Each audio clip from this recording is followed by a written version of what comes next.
Okay, I'm going to show you just an alternative media idea for your fruit series or your simple object series. I showed you the realism one with the yellow bell pepper, and I'm going back to my yellow bell pepper, of course, sticking with him. And I've already kind of outlined where my bell pepper was. I traced it over, and so that all four pieces have a cohesion to them, okay? So this time I'm just going to do an experimental one, but I'm going to, so this all is totally barred.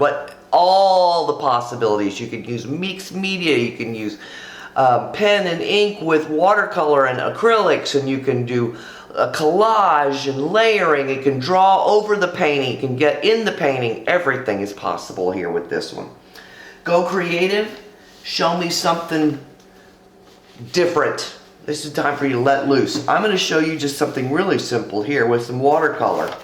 And I'm going to do just the background for this. I'm going to, if I was really taking my time with this, I would mask off the bell pepper and I might collage in something there, okay? So I'm going to put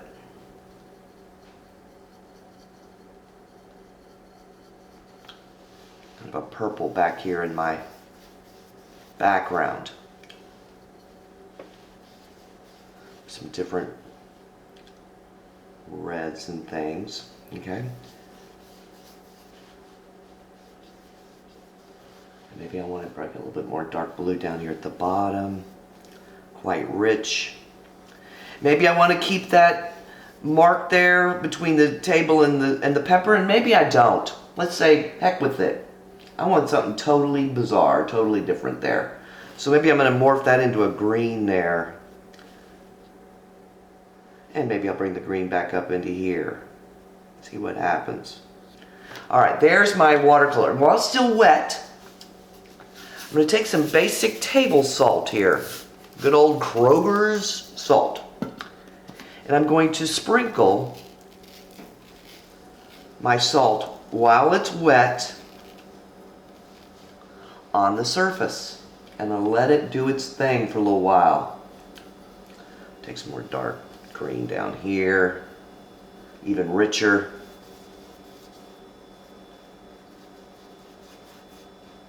Watercolor Europe. There we go, good and nice, and you let that sit, that salt sit on there, and it's going to give you a crystalline effect. Table salt seems to work best, but you do need to work wet. While it's still wet. Alright, let's put a little more over here. Color not to be super dark for this to work. It can be lighter. Maybe you want to go fully red over here. Alright.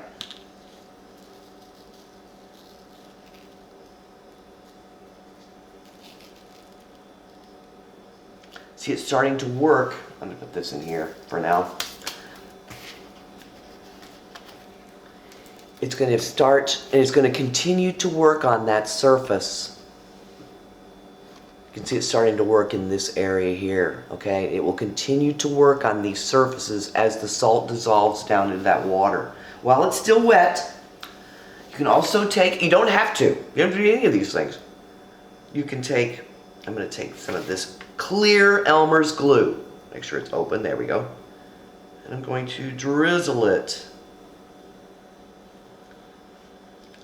over the top. I'm going to make swirls or do whatever I want to with it. It's also going to leave sort of a really cool sort of effect there. You can see it in the green and in the purples here.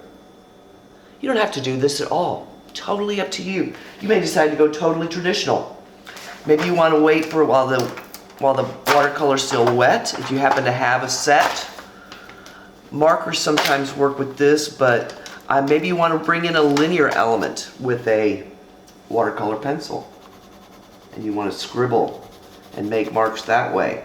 Maybe you want to, after the glue is dried, maybe you want to work back in and do something really unusual in each one of those breaks. Take a bit of water here. A bit more, please. Thank you. and that will eventually blend. Also, watercolor markers like Artesian, stuff like that work really well. See how this is starting to really get salty and get even more crystalline in here, okay? You can use inks, you can use charcoals. I'm going to try a little charcoal on this wet watercolor and see what I think. Oops. Didn't work too well over the salt.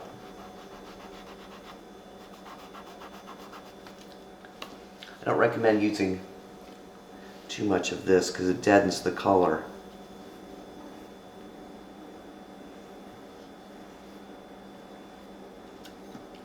Maybe I want to bring some more salt in. Who knows?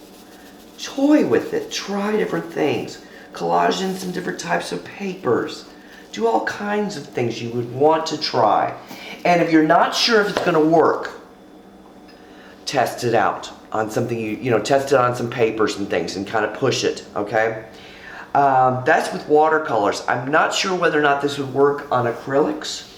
So let's give it a go right now. I'm going to take some of my basic good old ultramarine blue here, and I'm going to thin it out really thin.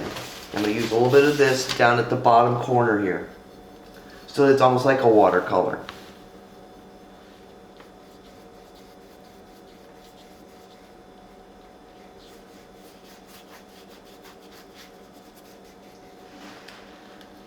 You may keep this as realistic as you want to. You may decide to keep the cast shadow underneath the...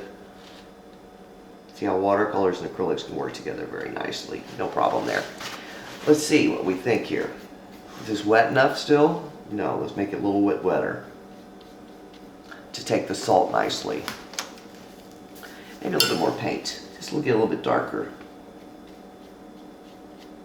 A little bit more, please. There we go. Now let's try the salt again. I have to save enough of this tonight for dinner to bake bread. Not sure if this will work. It might, though. I'm going to leave it here for a little bit. And I'll let you know via later on if it really works or not. That is using mixed media. You can use wall paints. You can use... I would stay away from oil-based paints, all right, enamels, nail polish, things like that. And you can use crayons with your stuff. I don't think it's working quite as well in this as it is with the watercolor, just in case, FYI. But it might still, I'm going to let it sit and dry. Anyway, go experimental. You could do the whole piece like this if you wanted to. But I still need to be able to see the object somewhat, all right? And it's best if you show me not only playing with media, but maybe tell me something. Is it a silly bell pepper? Is it a scary one? Is he a rosy one? Is he a friendly one? Is he a pop art one? Whatever it is, okay? Enjoy. Might make a graffiti art one. Anything's possible, like Banksy, okay?